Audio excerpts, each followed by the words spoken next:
Cricket ইতিহাসের সবচেয়ে লজ্জাজনক পরাজয় পাকিস্তানের। নিউজিল্যান্ডের বিরুদ্ধে ঘরের মাঠে চতুর্থ টি-20 ম্যাচটিতে বড় ব্যবধানে হেরে গেল দল। শুধু পরাজয় নয়, 3-1 সিরিজ হেরে গেল পাকিস্তান। ব্যাট ও বলে উভয় বিভাগেই ব্যর্থ পাকিস্তানের ক্রিকেটাররা। প্রথমে ব্যাট করতে নেমে নিউজিল্যান্ড নির্ধারিত 20 ওভারে 6 উইকেটে সংগ্রহ করেছে 220 রান।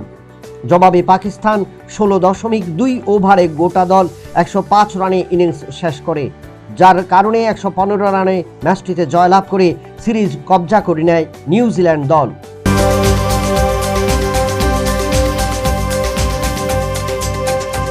ভারতীয় দল থেকে অবাধ্যতার কারণে বাদ পড়েছিল ঈশান কিষান।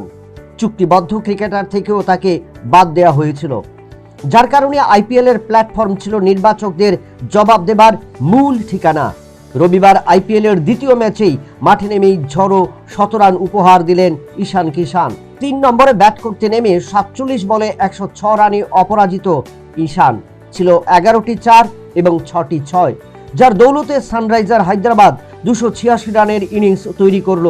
তবে ঈশানের এই 100 রান নির্বাচকদের যোগ্য জবাব দিয়েছে বলে মনে করছেন প্রাক্তন ক্রিকেটাররা।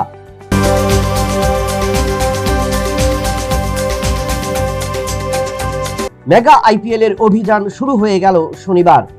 তিলোত্তমা কলকাতার ইডেন গার্ডেন্সে শুরু হলো 10 দলের এই আসর শুরুর আগেই আবারও বদল হলো আইপিএল এর নিয়ম কানুনের।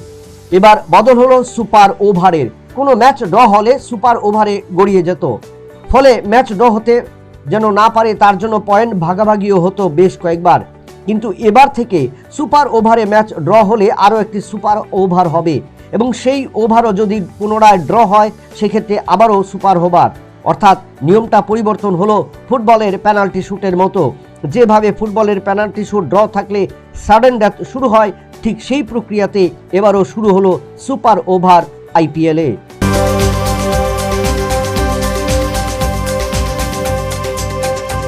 আন্তর্জাতিক জিমন্যাস্টিক্সে আবারও বঙ্গকন্যার উজ্জ্বল মুখ। দীপা কর্মকারের পর এবার নতুন ইতিহাস করলেন বাংলার প্রণতি নায়েক। তুরস্কের আমতালায় আর্টিস্টিক জিমন্যাস্টিক্স প্রতিযোগিতায় ব্রোঞ্জ পদক পেলেন প্রণতি। ফাইনালে প্রণতি লড়াই করে 13,417 পয়েন্ট নিয়ে ব্রোঞ্জ পদক জয় করেন।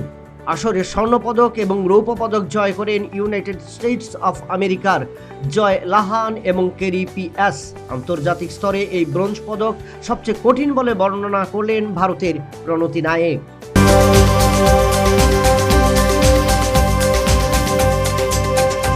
লখনৌ সুপার জায়ান্টসে একাধিক চোটের কারণে ছিটকে গেলেন মহসিন খান, আবিশ খান, এক্সপ্রেস বোলার ময়াঙ্ক যাদব, যার কারণে চিন্তা গোটা শিবিরে।